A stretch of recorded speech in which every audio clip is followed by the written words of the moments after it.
Sejam bem-vindos à estreia do Blessed Podcast, onde as palavras têm poder e as conversas transformam vidas. Eu sou Emmanuel Blessed, escritor, influenciador digital, palestrante motivacional e, com certeza, aquele que destrava a tua mentalidade. E hoje eu tenho uma responsabilidade muito grande, estou com o monstro da comunicação e também uma grande artista. É uma responsabilidade muito grande entrevistar esta mulher. Eu não sei como começar, mas nós vamos fazer deste jeito. Mas muito antes mesmo de começarmos a nossa entrevista, é importante saber que esta estreia só foi possível por causa de dois patrocinadores. Primeiro, nós estamos a falar do Colégio Vassovava, muito obrigado por acreditar em nós. E segundo, Beatriz Pacheco, agradecemos por tudo e pela confiança. Vamos agora conhecer a nossa grande convidada, Dicla Buriti. Bem-vinda! Como está? Blessed, eu estou maravilhosa, estou muito orgulhosa, estou muito feliz por fazer parte da tua vida especial, deste podcast que vai abençoar a muita gente. Eu tenho a certeza absoluta, vai ser um veículo para o teu propósito. É abençoado, já está a dizer tudo o nome, Blessed Podcast, como tu és. E eu tenho muita honra de estar aqui e de estrear este podcast contigo. Conforme disse, é uma responsabilidade muito grande entrevistar esta grande senhora, mas hoje nós vamos descobrir algumas histórias de sucesso e os desafios que passou para poder chegar até aqui. Como é ser uma figura pública, como é a Dicla, além de ser uma figura pública que todo mundo está acostumado a ver? Uma menina mulher. Eu já fui chamada de assanhada quando era mais nova, porque sempre fui uma pessoa muito energética, com muita vontade de aventuras e descobrir o mundo. Comecei muito cedo as minhas experiências na vida e se calhar pôs mais para aqueles que analisam as crianças nessa perspectiva. É uma assanhada, uma menina assanhada, ai, estou assanhada ela. Os meus pais dizem isso, que eu dei muito trabalho. Mas na verdade acho que era tudo sempre essa tentativa de descobrir o mundo, de ter várias experiências, de participar das aventuras mais bonitas. E eu acho que no fundo continuo a ser esta menina, mulher que gosta disto e tenho estado a descobrir-me cada vez mais. Então acho que sou uma menina mulher, uma mãe também, uma mulher apaixonada pelo seu parceiro, pelo meu marido e apaixonada pela vida. Acho que isso pode de alguma forma definir-me. E como é ser figura pública, esposa, empreendedora e mãe ao mesmo tempo? Como conciliar isso? Isso é uma dança, assim, é uma dança muito difícil de equilibrar, tenho que ser sincera, muito difícil de equilibrar. Eu tenho, às vezes, comentários de seguidores e de amigos ou de pessoas conhecidas que dizem que é raro encontrarem uma pessoa que esteja tão exposta publicamente e que, ao mesmo tempo, pareça ter todo este equilíbrio. E, realmente, eu posso parecer, há dias que me custam muito mais, outros não, mas tenho aqui um apoio incondicional da minha família, sem o qual era impossível eu ter esse equilíbrio. Mas posso chamar assim, estão a ver aquilo do circo, aquele equilibrista que anda com aqueles palitos e com os pratos em cima. Eu estou a equilibrar vários pratos ao mesmo tempo. É o prato da Dicla da televisão, o prato da Dicla da rádio, o prato da Dicla artista, o prato da Dicla mãe, o prato da Dicla esposa e o prato da Dicla filha, continua a ser. E ao mesmo tempo o meu prato, da minha própria vida e experiência, que também a solo existe. Não é fácil, às vezes dá a impressão que eles vão quebrar-se, vão partir-se e temos que fazer escolhas, na verdade temos que fazer escolhas. Estou a fazer as pazes com alguns dias não conseguir fazer algumas coisas bem, alguns dias não ser a mãe excepcional que eu gosto de ser, alguns dias é mais difícil na parte profissional para mim, que eu gosto de fazer as coisas bem feitas, mas nem todos os dias as coisas saem muito bem feitas. E acho que fazer as pazes com isso é uma parte do caminho que nós temos que começar a conquistar, especialmente as mulheres. Uma parte do caminho é fazer as pazes com não tenho que equilibrar sempre todos os pratos e eles estarem lá muito bem a girar. Vão haver dias que eu vou pousar os pratos e vou decidir ser só eu neste dia. Ou só mãe, ou só esposa, ou só profissional. Mas não é fácil. Realmente. Nós estamos acostumados a ver a Dicla toda sorridente nas telas e tudo, mas nós não sabemos o que realmente aconteceu, como tudo começou. E isso cria uma curiosidade para todos os fãs, querer saber como tudo começou. Mesmo vindo de uma família de artistas e tudo, será que houve dificuldades, não houve? Porque geralmente as pessoas pensam que se chegaste onde estás hoje é por sorte ou por cunha. Será que houve alguma dificuldade nesse percurso todo? Deixa-me dizer, em primeiro lugar, que este sorrisão ajudou imenso, porque abre portas, né? O carisma abre muitas portas. A educação abre muitas portas, acho que eu tenho que dizer isto aqui que é muito importante. Nós não falamos muito sobre a educação, especialmente o berço, a educação do berço. Eu já nasci muito abençoada, porque eu já nasci numa família que preza muito pela linguagem correta, que preza muito pela imagem correta, que preza muito pelos comportamentos corretos, pelo cumprimentar, pelo despedir, pelo valorizar o outro também. Acho que eu já nasci numa família muito empática, muito voltada para fora, para o outro. Isso ajudou muito, estabeleceu uma base gigantesca. Então hoje eu penso nisso em relação aos meus próprios filhos, às pessoas que eu também ajudo a criar. Como é que eu posso passar este legado avante? E eu percebo que isto é fundamental. Já há meio caminho andado, quando tu já tens toda essa educação. E olho para ti e vejo a mesma coisa a repetir-se. O facto de tu estás hoje onde tu estás, que é só o princípio de um caminho muito brilhante que tu ainda vais viver, que agora se calhar ainda não vislumbras, mas que vais viver de certeza absoluta. E eu vou estar aqui para testemunhar isso. Também tem a ver com isso, Blessed. Há várias outras pessoas na mesma condição que tu ou que eu, mas que não tiveram tantas oportunidades porque se calhar essa base não ficou muito bem estabelecida. Correto. A base da educação. Então, ajudou-me muito no caminho das dificuldades. Claro que tive muitas, claro que continuo a ter muitas dificuldades. Apesar de eu ser uma pessoa que olha muito para o positivo, eu sou uma pessoa muito treinada a olhar e mais facilmente vejo o positivo do que o negativo. Correto. Então, quando me fecham uma porta na cara, quando me dizem não, quando eu não assino um determinado contrato, ainda há pouco tempo aconteceu um contrato que eu queria muito, mas eu não assinei, a marca não continuou, eu vou superar aquilo um pouco mais rápido, porque o meu olhar é muito para o positivo. Eu acredito que nada acontece por acaso, que se calhar ainda não era o tempo, e vou passar por aquela situação. Vai doer, claro, vou sofrer na altura, mas vou passar. Quando eu começar a ter as vitórias, eu vou justificar aquelas dificuldades com essas vitórias. Eu vou dizer, foi por isso que não aconteceu aquele contrato. Precisava vir este. Certo. E a minha memória vai guardar mais facilmente as partes boas. Talvez seja um conforto psicológico, uma forma que eu arranjei de superar as dificuldades. Potencializar mentalidades, né? É. Corretamente. Mas como é que entras no mundo da arte? Como é que entras no mundo da arte? Já era uma artista nata, já começava a família, com a minha irmã Tânia Buriti, mega atriz, a quem eu mando um beijão. Assim, a distância, tenho tantas saudades daquela miúda, tantas saudades, vocês não imaginam. A Angola tem saudades dela também, o mundo tem saudades daquele talento. Mas nós começamos assim na brincadeira, né? Okay. Brincávamos de novelas, punhamos saias à cabeça, fazíamos personagens, éramos apaixonadas por novelas mexicanas. Eu gravava na rádio cassete, naquele tempo, gravava, desgravava, voltava a gravar peças de teatro. E começava já na escola a fazer teatro. Sempre que houvesse um grupo de teatro, eu inscrevia-me. Okay. Sempre que houvesse um concurso para cantar, eu estava lá. Às vezes ganhava, outras não, mas estava lá. Não virei cantora por algum motivo, né? E sempre quis ser bailarina, sabes? Eu quis ser bailarina, quis ser médica, já quis ser tanta coisa. Na verdade, no ensino médio, comecei a apresentar os espetáculos de fim de ano da escola. Chamavam-me para apresentar. Adivinha o que é que eu fazia, Blessed? Em vez de só apresentar, organizava o espetáculo. Espera aí, não, temos que ter a parte onde não sei o quê. Vamos fazer a coreografia. Chamava as minhas colegas para fazer a coreografia. Montávamos as coreografias e começava a ensaiar um pouco da comunicação. Mas aí ainda não sabia que ia ser atriz, né? Okay. Num belo dia, a Televisão Pública de Angola abre esta possibilidade. E era na União dos Escritores Angolanos. Eu fui lá ter. E nas mãos...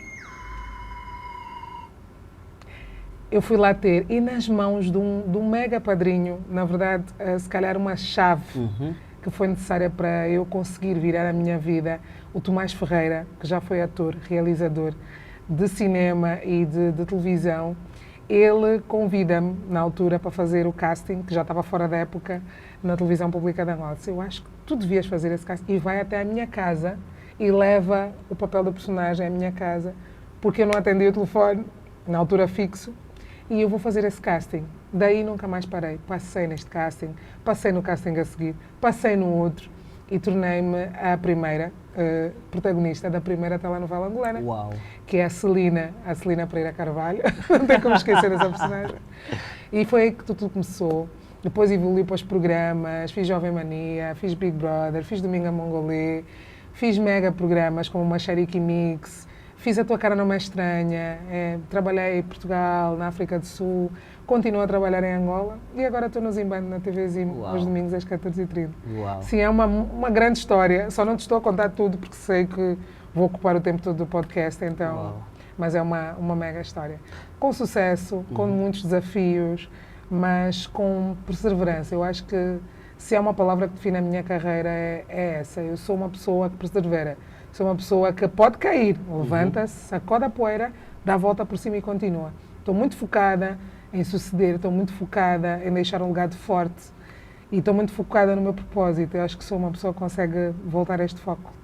Uau, uau, uau. Tantas histórias, não é? Tantas histórias. E já sentiu-se ser incentivada pelo seu pai na realização de um sonho que o pai não conseguiu e, de certa maneira, queria que a filha realizasse? Os meus pais tentaram de tudo, né? Eu ainda cheguei a fazer o propedêutico de engenharia informática. Okay. Era para me tornar uma engenheira informática, Nesse que era o sonho do pai. Sonho dos pais, né? Dos pais. Ela é curiosa, não sei o quê, gosta de mexer no computador, é engenheira informática. Só que não, Rodrigo, não era para ser engenheira informática, era para ser comunicadora, que é o que eu me tornei mais tarde. A minha mãe queria muito que eu fosse médica. E Blessed insistia comigo que eu tinha que fazer medicina. Eu gostava de medicina e chegou um tempo que eu até achava que o meu gosto pela humanidade era para ser médica. Só que não era, porque eu não conseguia lidar com o sofrimento, com as dores, com momentos mais dramáticos. Até fiz ciências exatas por causa da medicina, mas depois fiz comunicação social, que era o meu sonho. E defraudei os meus pais de alguma forma, mas acho que valeu a pena, não? Valeu. Muito, muito, muito. Acho que sim. Muito. E muitas pessoas perguntam, afinal de contas, quem é o pai da Dicla? Quem é o pai? As pessoas perguntam, Carlos Buriti, tem outras pessoas que vão falando vários nomes. Diga-nos agora, quem é o pai da Dicla Buriti? Vamos fazer suspense. Tadã! E o pai da Dicla Buriti é... Estou a tentar adivinhar? Ok. Não! António Buriti da Silva Júnior! O meu pai é o António Buriti da Silva Júnior, que é primo do Carlos Buriti, por isso a semelhança, né? Fazemos parte de uma família de comunicadores, de homens ligados à literatura também, e muito ligados à política, também uma associação com o meu primo, que foi Ministro da Educação durante muitos anos na nossa Angola, mas na verdade o meu pai é o tio destes, portanto, é o António Buriti da Silva Júnior, um mega artista da alma, um grande comunicador, também fez rádio, muitos anos, na Rádio Nacional de Angola. Então o pai da Dicla Buriti não foi cantor? Não foi cantor. Cantamos no noivado da minha irmã. Ele cantou Minha Ruína, que é uma música maravilhosa, mas não foi cantor. Ele é contabilista de profissão e deu muitos anos para esta Angola também em contabilidade. Um artista nato, um comunicador nato, mas nada ligado assim ao que o público conhece. Hoje desmistificaste, desvendaste aqui um segredo que realmente, a maior parte das porque pessoas não sabe. era uma dúvida que todo mundo teve, né? Ou talvez ainda alguns tenham, saber quem é o pai da Dicla. Eu muitas vezes também já fiquei confuso. Se é o Carlos Buriti, associavam com ministros e tal, mas hoje nós conseguimos perceber que o pai da Dicla Buriti chama-se António, que nesse caso António é o tio, Buriti da Silva. O tio de todos. O tio do ministro, o primo do Carlos Buriti e o filho do António Buriti da Silva, que era o meu avô, foi o meu avô, que foi comendador da Angola em Portugal, que começou, de alguma forma, esse legado mais político, mais social da família. É uma pergunta que eu quero fazer, mas uma pergunta muito sensível. Permitam-me fazer. O pai da Dicla ainda vive? Vive. Vivíssimo da Silva. Septuagenário, cheio de energia e cheio de vontade de viver. Uau. O que seu pai significa para ti? Uau. Olha, sabes que eu herdei muito do meu pai, geneticamente. Muito. Herdei dele essa alegria que ele tem. O meu pai é uma pessoa muito reta e muito responsável, muito focado naquilo que ele tem para fazer. Ele fez um trabalho gigantesco connosco a nível da educação, gigantesco. Ensinou-nos a falar inglês, os básicos de inglês logo de início. Lembro-me perfeitamente de todas as vezes que ele levou uma escola, que fez a tarefa connosco. E era daqueles pais que até no ensino médio ele queria me ir buscar à escola. Todos os dias, percebam. Muito reto, muito responsável, ao mesmo tempo uma criança autêntica. O meu pai é das pessoas mais divertidas que eu já conheci em toda a minha vida. Então ele representa essa força de viver, este amor que ele leva no coração, essa leveza que é viver e ao mesmo tempo essa intelectualidade também que o caracteriza. Ele é um homem muito intelectual, muito sábio. O António Buriti, um beijão, papá. Há uma curiosidade que eu tenho e eu vou perguntar o mesmo. Eu nunca percebi a questão de contracenar na novela, sendo, acredito que na altura já estava comprometida. Né? Há dias eu vi há um vídeo no teu Instagram onde, uma memória, né?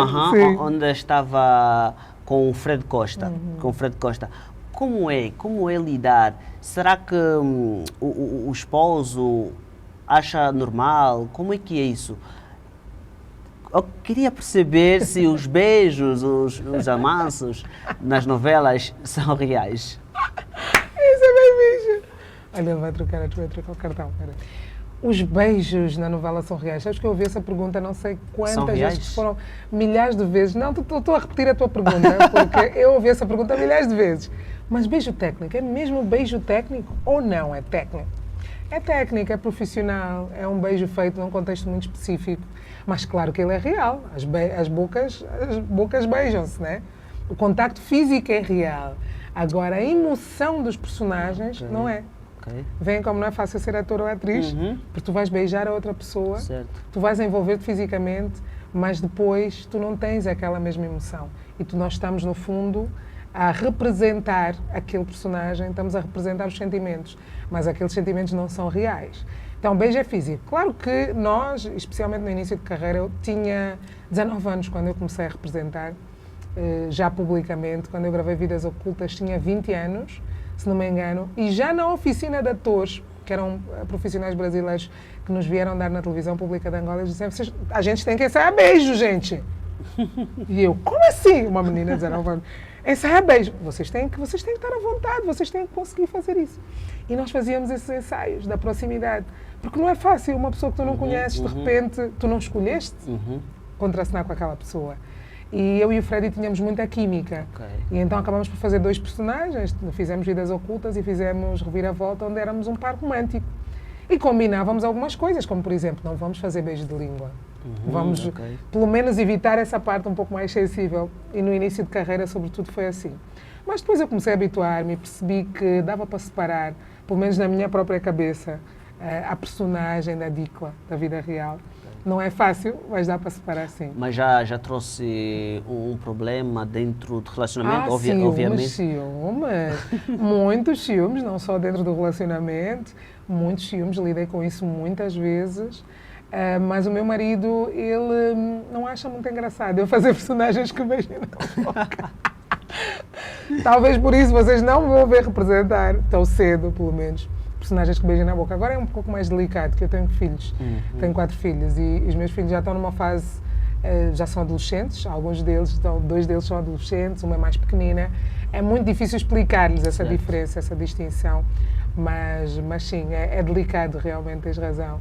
Mas é profissão, ok? É profissional dentro daquele contexto, com as telas, com o realizador, com os assistentes, é profissional. E temos que saber distinguir, afinal não é só um ator. Eu já beijei mais do que um ator, eu beijei, 4 atores por aí, 4, 5 atores. Então, são várias pessoas e tu tens que conseguir lidar com isto com um pouco mais de facilidade. O ator é mais fácil, para as pessoas à volta é um pouco mais desafiante. Mais desafiante. Qual foi a crítica que mais doeu, que recebeu e como conseguiu lidar? Porque acreditamos nós, por ser uma figura pública, está exposta, e as pessoas querem argumentar de tudo, mesmo não conhecendo. Já recebeu uma crítica de colegas de profissão, de pessoas anónimas? Como foi lidar com isso? Eu, enquanto falava, estava a tentar lembrar-me de alguma coisa assim que me tivesse realmente causado algum constrangimento. Lá está, eu acho que eu tenho uma certa dificuldade com isso, em guardar essas memórias, especialmente quando não são coisas que me fazem bem. Correto. Mas posso dizer que já recebi imensas críticas, várias vezes, mas posso dizer que se calhar as críticas mais relacionadas com a parte estética algumas vezes podem ser muito delicadas para nós. Eu já passei por vários momentos da minha vida e lembro-me que depois de ter o Noel e a Aruna, tive 2 filhos assim muito seguidos, um num ano, outro no outro ano, eu fiquei muito acima do peso, muito acima do peso.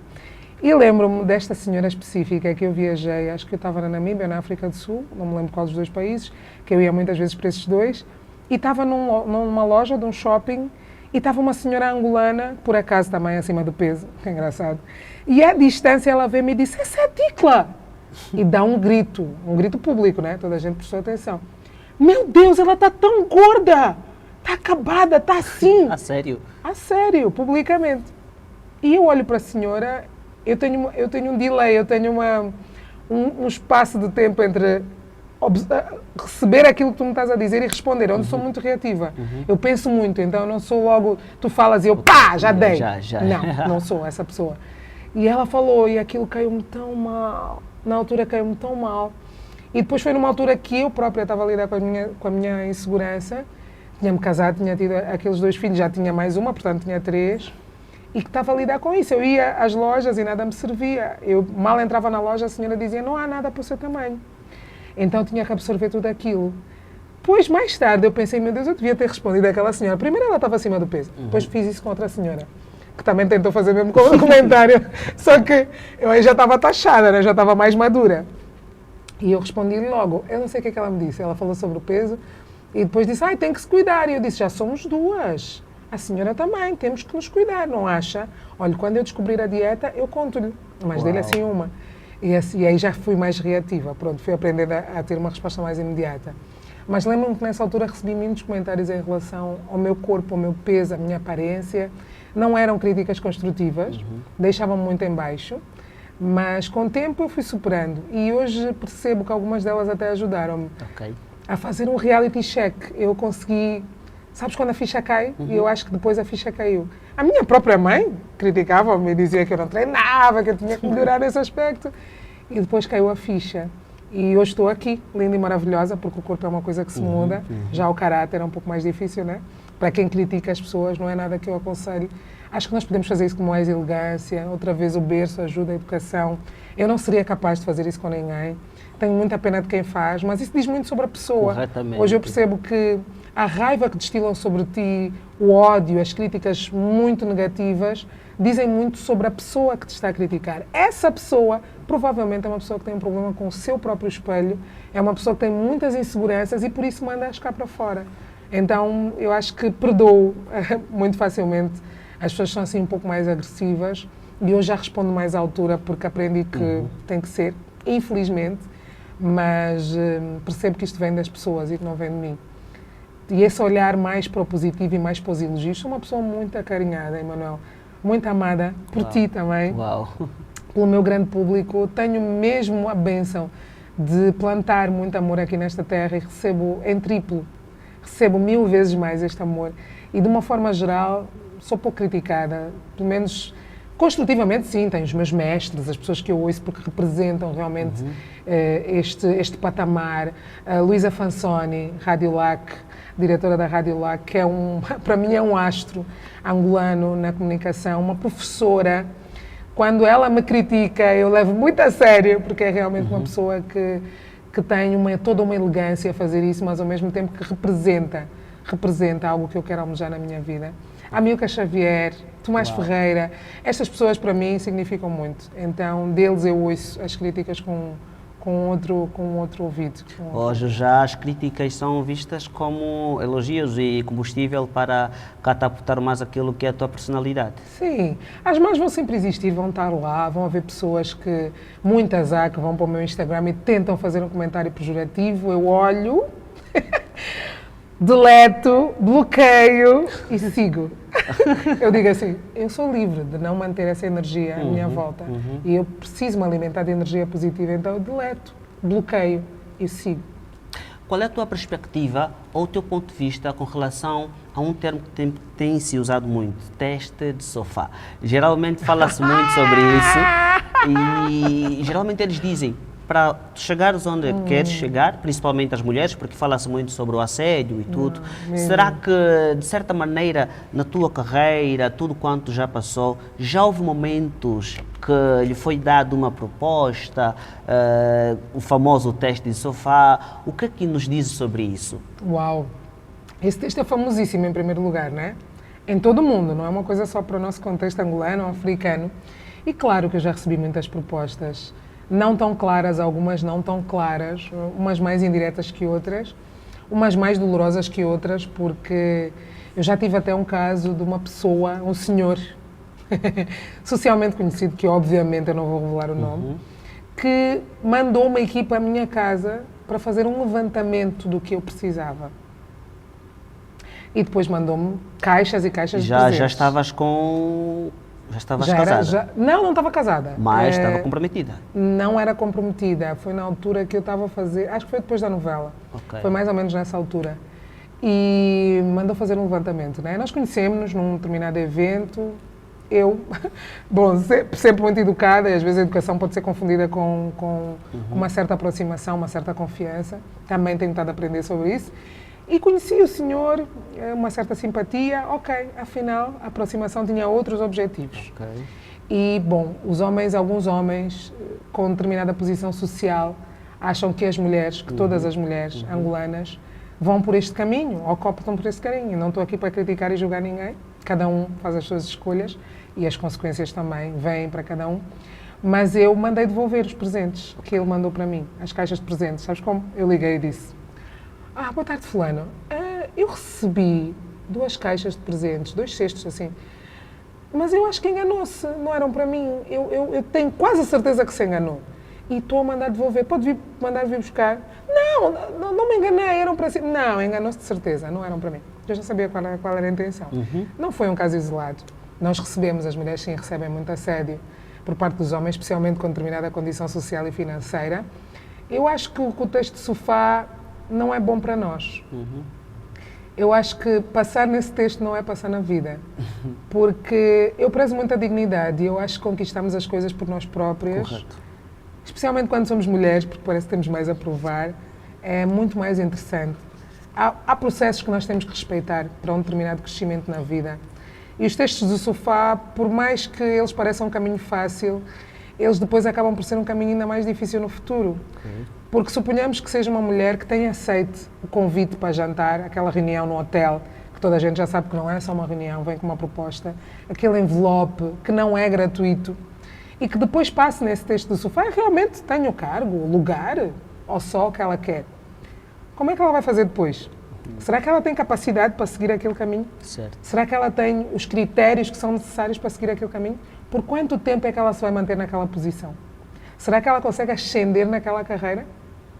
Então acho que o caminho da dignidade, pelo menos para mim, tem sido a minha escolha, com muito orgulho, tem sido a minha escolha. E vou devagar, vou no meu tempo, comparando com mais ninguém, comigo própria há uns anos. E se eu comparar a Dicla 2 com alguns anos, eu tive um crescimento muito grande em todos os sentidos. Claro que eu tenho muito para crescer e muito para aprender. Tenho essa humildade e tenho essa sabedoria. Quero aprender muito e crescer, eu tenho muitos sonhos. Mas eu prefiro ir pelo caminho da dignidade, pelo caminho das conquistas próprias, pelo caminho da meritocracia. Adoro esse mérito. Adoro. Uau. Nesse caso já passou por várias propostas, já colocadas por várias pessoas e tal, mas já sentiu uma amiga que também almejava estar num patamar muito alto, a incentivá-la, vamos, acho melhor irmos por teste de sofá, ou és mais daquela de fazeres as tuas próprias escolhas sem depender das influências de outras pessoas? Isso toca num aspecto muito importante, que eu acho que é importante para todos nós, que é o nosso círculo de amigos. Que nós podemos escolher intencionalmente. Às vezes acontece que conhecemos pessoas, várias pessoas. Eu tenho amigas de todos os tipos de amigas. Por acaso tenho amigas muito diferentes umas das outras. E cada um vem da sua estrutura familiar, da sua educação. Mas não mesmo. Não me lembro nunca de ter uma amiga que tivesse esse olhar assim tão diferente de mim. E ao mesmo tempo, acho que não. Nunca me aconteceu. Por acaso acho que não. Porque senão tinha que ser alguém que também já passou por isso e que se calhar já optou por esse caminho e que acha que é um caminho mais fácil e que me incentivasse a fazer. Não. Mas as propostas, sabes que hoje já não são tantas, porque eu acho que o posicionamento, a forma como nós nos posicionamos, acaba por evitar isso. Yeah. E há uma coisa que eu fiz, que eu aconselho muito as mulheres artistas, sobretudo, a fazerem. As artistas de sucesso acabam por ter, que é rodearem-se de um homem. Eu trabalho com o meu marido, ele é o meu manager. Temos visto. Olha, Blessed, isso ajuda muito. E foi por causa daquele senhor, dessa história que eu contei, do senhor que queria aproximar-se de mim dessa perspectiva e fazer essa troca, que na cabeça dele era possível, depois percebeu que não, obviamente, que eu comecei com o meu primeiro manager, que não era o meu marido na altura, era um amigo meu. Eu comecei por causa disso, porque eu percebi naquela altura, eu era muito nova ainda, tinha 20 e poucos anos, que se eu não tivesse alguém para me representar profissionalmente, eu provavelmente ia estar muito exposta, muito vulnerável. Então, quando me chamassem para uma reunião, já não ia só eu. As primeiras reuniões ia o meu manager e depois eu aparecia. Então, fiz esse muro de proteção, de alguma forma, e hoje também uso isso. Quando eu percebo que a proposta não é profissional, eu ponho logo o meu marido à frente. Como um escudo. Quando a pessoa ouve, como um escudo, quando a pessoa ouve, já é uma voz masculina. Ouve. Se não é profissional, vai já embora. Vazou. Tu já vês que já não há mais reuniões futuras. Pronto, não era profissional. Ufa. Obviamente que ainda deves ter vários sonhos a serem realizados, mas sentes que já conseguiste chegar no ápice daquilo que desejavas antes? Ainda não. Não? Mas eu não quero sentir, eu não quero ficar confortável no meu presente. Eu quero valorizar o meu presente, ser muito grata pelo meu presente. Eu quero continuar a fazer isso, né? Eu quero estar a realizar os meus sonhos. Eu realizei muitos sonhos, olha só. O primeiro de ser atriz e estar do outro lado, estar na tela, mágica, representar, fazer personagens lindos para Angola, começar um caminho, esse legado na arte de representar. Apresentar o Big Brother era o meu sonho, era um dos meus maiores sonhos, queria muito fazer isto. Fiz 3 edições do Big Brother, fiz Angola, Moçambique. Fazer a Tocara numa Estreia não era propriamente um sonho, mas queria trabalhar em Portugal e ter noção de como é que eles trabalhavam. Bora dividir, mega programa. Já fiz muita coisa boa. Tive o sonho de ter os meus filhos, sempre quis casar-me, licenciar-me. Ainda tenho o sonho de fazer mestrado, não acabou, os estudos não acabaram, quero mais. Mas eu tenho muitos outros sonhos, então eu não quero estar confortável neste presente só. Eu quero mais, eu quero continuar a ser ambiciosa e sonhar. E mesmo que eu não chegue a realizar todos os meus sonhos, eu quero saber que realizei muitos, estás a ver? E que andei um caminho. E que neste caminho de realização dos sonhos eu cresci como ser humano. Eu aprendi coisas e se calhar até descobri que alguns não eram sonhos. O que eu queria. Certo. Às vezes tu chegas a um caminho e depois dizes, mas se calhar não é bem isso que eu quero. E está tudo bem, está tudo bem. Então sinto-me sim realizada, não posso dizer que não, muito realizada. Eu quero escrever quero escrever de alguma forma uma inscrição em minha casa e escrever. Eu vi isso em algum sítio na internet. Tudo aqui já foi um sonho. Quero ter essa inscrição. Tudo aqui já foi, porque tudo foi. E não estou a falar só dos móveis, da casa, estou a falar das pessoas, da energia, estamos lá a morar, de ter uma família. Tudo isso já foi um sonho. Uau. Então não sei se eu respondi a tua pergunta, porque eu fico um bocado contraditória. Eu disse que sim e disse que não, né? Disse que não. Estou realizada, realizei muitos sonhos, mas tenho muitos e quero é. continuar a realizar.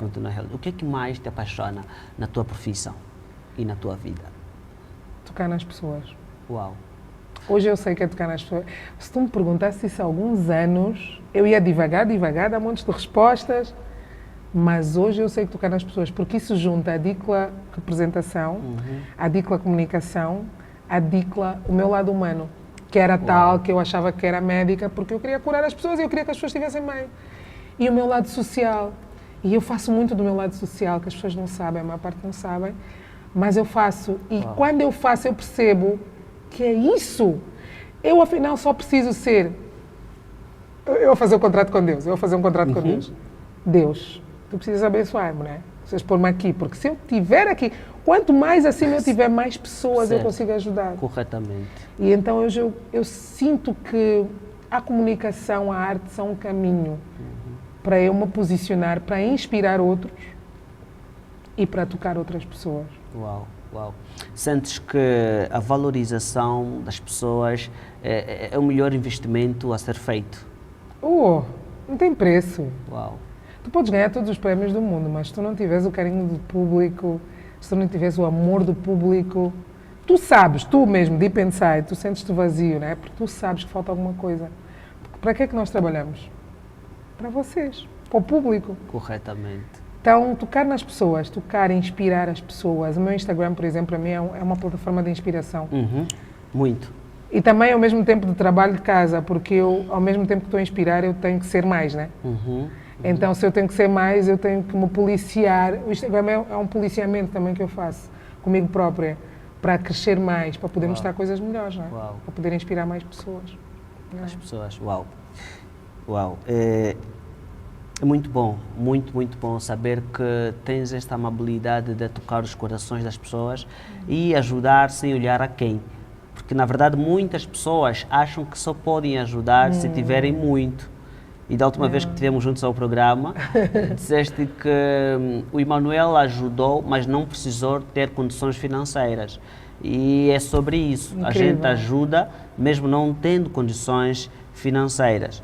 Porque se nós olharmos muito para condições financeiras, nunca vamos ajudar as pessoas. Porque vamos sempre esperar ter muito para poder ajudar. Sentes que a arte em Angola é valorizada? Eu estive numa entrevista e lembro perfeitamente que o corte dessa entrevista viralizou. Valorizou também, porque viralizou, né? Mas eu acho que para o nível que nós estamos, onde nós estamos a viver, como nós estamos a viver, só é possível olharmos para a arte dessa forma. E eu acho que à medida que nós crescemos como sociedade, porque uma sociedade evoluída é feita de um povo evoluído, Certo. obviamente, não é? As sociedades não se evoluem, somos nós que evoluímos e depois, por causa de termos evoluído, nós evoluímos a nossa sociedade. No nosso comportamento cívico, no nosso comportamento humano. Por exemplo, não vou dizer um país específico para não comparar Angola com um país nenhum, porque eu acho injusto. As nossas histórias são muito diferentes, mas nós, quando estamos num país desenvolvido e percebemos que as pessoas cumprimentam-se, não põem lixo na rua, que quando chega um vizinho novo, a pessoa vai lá levar um presentinho para o vizinho e dar as boas-vindas, aquilo é educação, aquilo é evolução humana. É ensinado, não é o coração só das pessoas. Certo. Já não estamos a depender de, o vizinho é tão fixe, é cordial, é como se fosse um código de conduta. Então, quando nós tivermos um código de conduta mais evoluído, como povo, nós vamos olhar para a arte com o valor que ela tem. E eu acho que agora, talvez não seja possível nós, como sociedade, olharmos para a arte com esse valor tão alto que ela tem. Porque nós estamos muito preocupados a olhar para várias outras coisas que nós temos para resolver e que são muito básicas do ser humano. Estás a ver? Eu às vezes penso, bem, nós aqui temos um desafio 3.000 vezes maior, porque nós mesmo na nossa vida, né? Na nossa casa, nós, entre nós, cá entre nós. Tu tens de te preocupar com o pão, com o gás, com a eletrobomba para quem tem, com a água, com o gerador, com a luz, com os problemas sociais, com o engarrafamento, com o saneamento básico. Como é que tu vais conseguir olhar para ti, em desenvolvimento humano, para a arte, para as esculturas, para a música clássica? Como? Tu tens que estar num determinado nível de evolução humana para valorizar isso.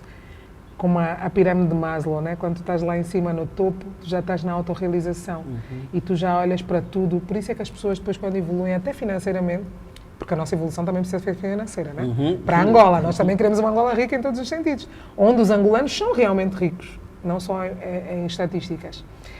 E tu vês as pessoas que já começam a fazer uma arquitetura diferente. À medida que vão evoluindo financeiramente em países mais desenvolvidos, sociedades mais evoluídas, já têm uma casa com obras de arte. O seu património já está distribuído de outra forma. Já investem em criptomoeda. Já têm um outro olhar. Então, acho que isso vem com a evolução.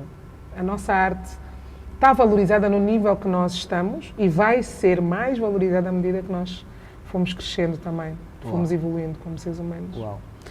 E já passou por uma polêmica?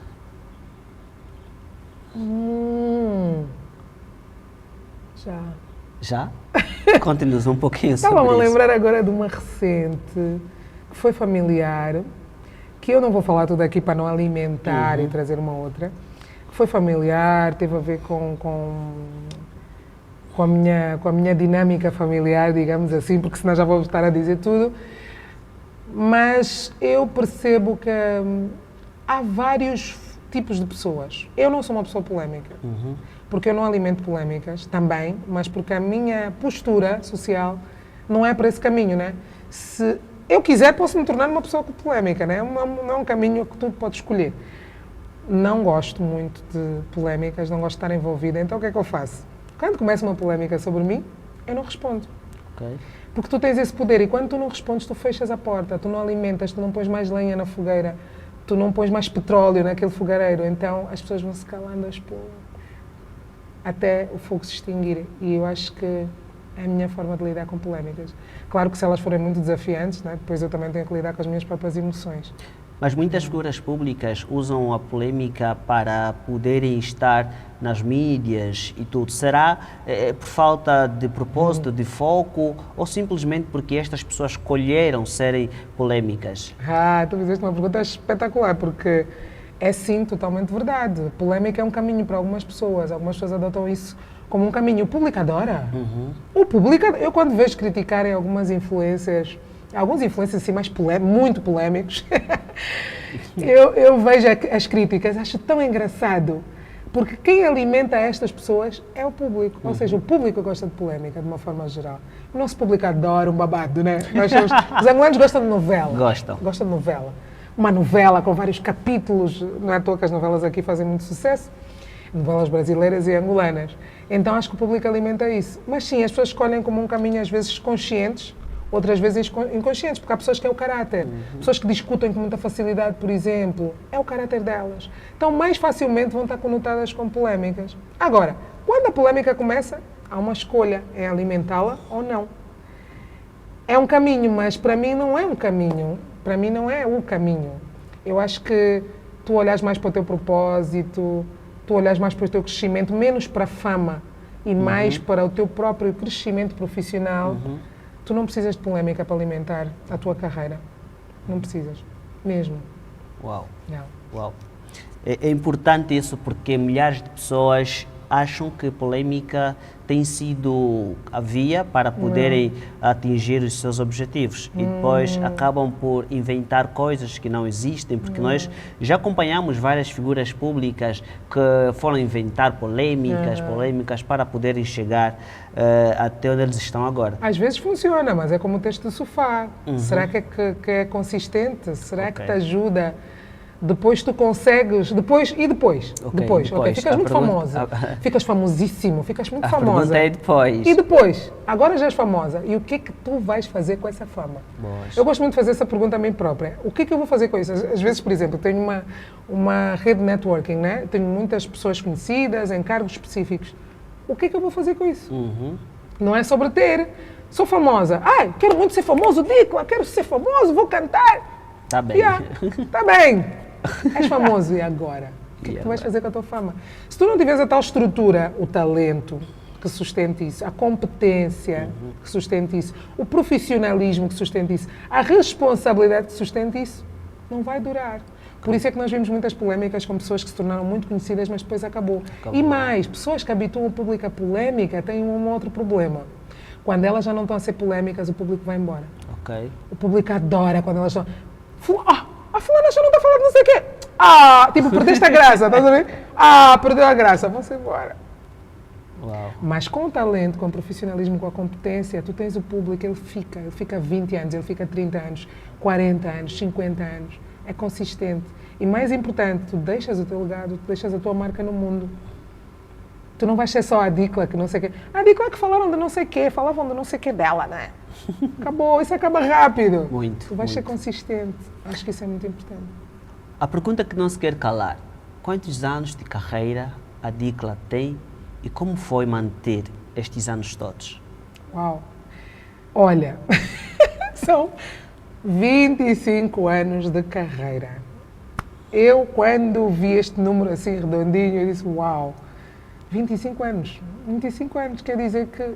Ai, meu Deus, tu ainda não tinhas nascido quando eu comecei. Estou agora com 26 anos. Ai, já tinhas nascido. Menos mal. Ai, já tens 26. 26. Blessed, uau, não pareces nada, parece muito mais novo. Eu tenho 25 anos de carreira, eu comecei em 1999. Uau. Tenho uma foto do meu primeiro dia na televisão, na minha oficina de atores, que eu considero esse início assim mais profissional, né?